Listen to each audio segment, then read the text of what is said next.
Защита прав студентов – первоочередная задача федерального проекта «Зачет». Помочь решить молодым людям наболевшие проблемы, начиная с нехватки мест в общежитии и отсутствия санитарных норм, и заканчивая выплатой в срок стипендий и установкой велопарковок. Куратор проекта Анна Лапенко встретилась со студентами Северо-Остинского государственного университета, чтобы узнать, что их волнует. Благодаря проекту «Зачет» уже оказана поддержка студентам различных российских вузов. Любой желающий может обратиться за помощью или предложить свои идеи по улучшению условий студенческой жизни. Работает бесплатная горячая линия, также можно связаться с организаторами в социальных сетях. Ваш вуз – это пример, и мне очень приятно, что я там сделала фотографии, я могу показывать это в Москве, я могу показывать это в ряде субъектов, потому что где-то нет столовых, где-то ребята в вузах нет столовых даже, нет в общежитиях столовых.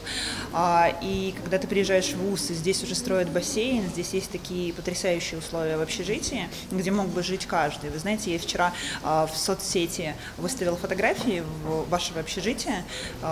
Очень многие из других регионов ребята написали, что «О боже, мы тоже хотим там жить». И это очень лестно, это очень приятно, что руководство вуза настолько поддерживает вуз в прекрасных условиях.